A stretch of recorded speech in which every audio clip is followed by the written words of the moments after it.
Historic Golden Gate is the entrance from the Pacific Ocean to the San Francisco Bay. It is now spanned by the longest suspension bridge in the world. Here, in one of the world's largest landlocked harbors, dock the ships of the seven seas. Pleasure boats, too, break out their white sails and run down the wind.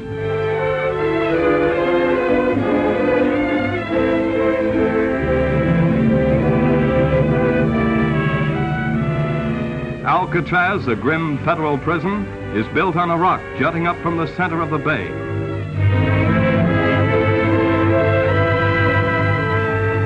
Coit Memorial Tower tops historic Telegraph Hill, where for years the arrivals and sailings of ships were watched and reported. The seven hills of the city look down on the bay, and beyond is a gigantic new bridge, over 8 miles long, that joins San Francisco with the East Bay cities, a monument to the vision and skill of man.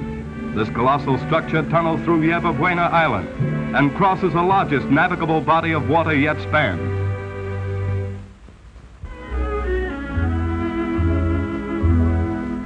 To the west lies the center of the great city, rich in history, but progressive and modern today, a dominant financial and commercial metropolis of the West.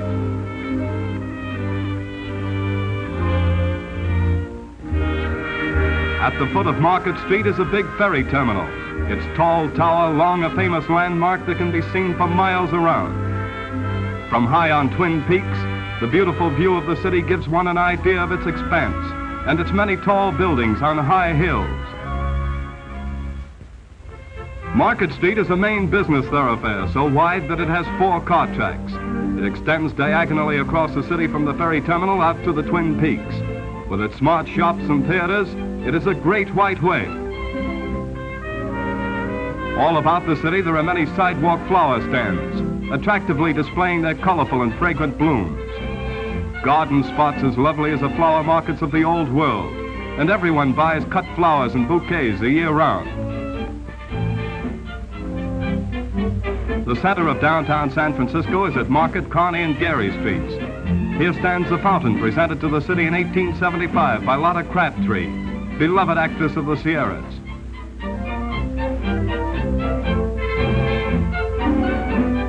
Facing Union Square, where uptown and downtown merge, is the St. Francis Hotel, and in the lovely palm-shaded square, the Dewey Memorial Monument.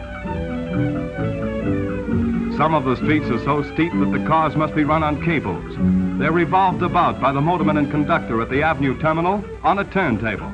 A quaint sight indeed. Yes, sir, in San Francisco, hills are hills, and motorists and their brakes must both be good for safe driving as up and down they go. The magnificent new Civic Center includes the Exposition Auditorium, the War Memorial Opera House, and the Veterans Building. The massive City Hall is an impressive building. Its dome is nearly as high as that of the Capitol at Washington. Because of the nearness to the sea, gulls, not pigeons, are the pets of the plaza grounds. The Exposition Auditorium and many other great buildings form an inspiring group about a flower-studded plaza.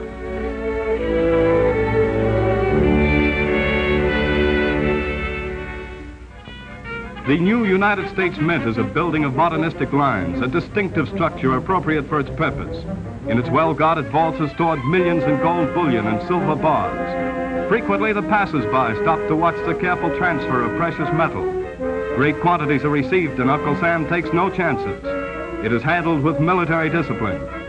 Here are minted the copper, nickel, gold, and silver coins for the Pacific Coast, the adjoining western states, and the Philippines. Ingenious machines stamp, weigh, and count coins of all denominations, tons of them in a year.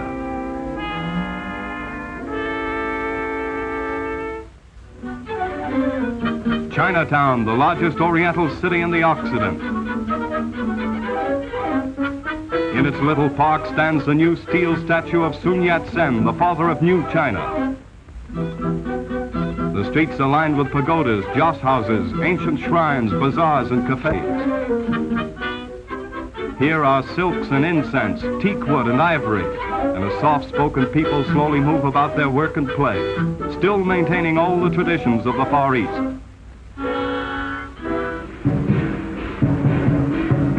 Frequent fantastic ceremonies celebrate holidays of old China in the traditional manner.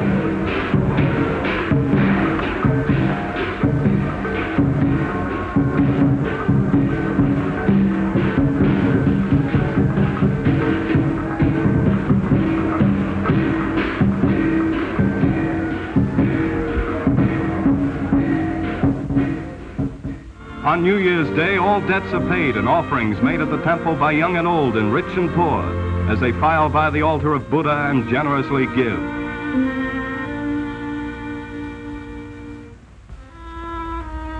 There is news from across the Pacific posted every day on the bulletin of the Chinese journals. Not good news today.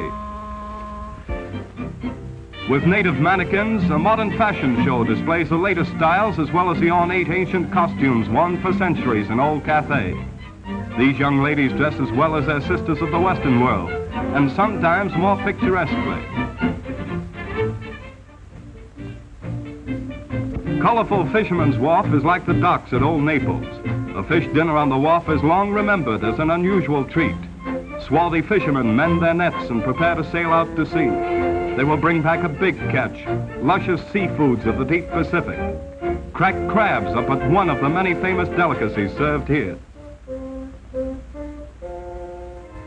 On the site of the Panama Pacific Exposition of 1915, there are still standing and used some of the most beautiful buildings, monuments of the good taste of the last generation. San Francisco's most historic building is Mission Dolores, founded by Spanish monks in 1776. Many unusual relics are seen here from the days when California was ruled by Spain and Mexico. Golden Gate Park is the largest man-made park in the world.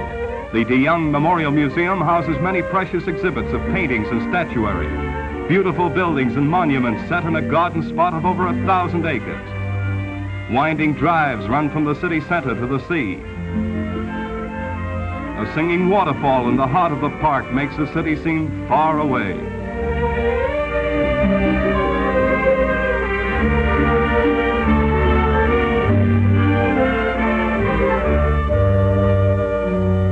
It is easily reached by smooth, picturesque roadways that lead from many entrances. Bridle paths lure the horsemen and horsewomen too.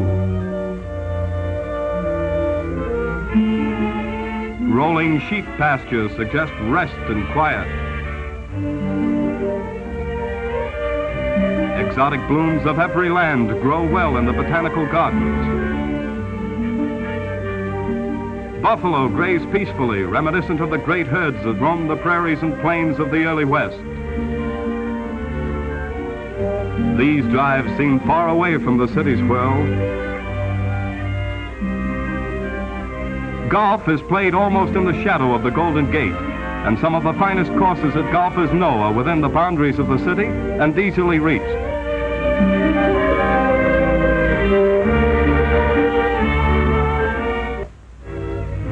Directly overlooking the Golden Gate is the impressive California Palace of the Legion of Honor.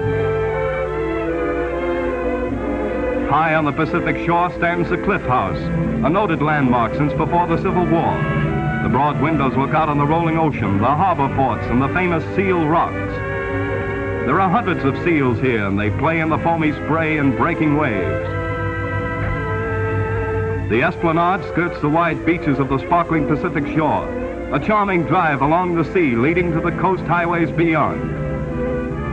And the old Dutch windmill waves its big arm in welcome or adieu to ships in the great harbor. San Francisco by the Golden Gate, city of fond memories and visions of progress for tomorrow.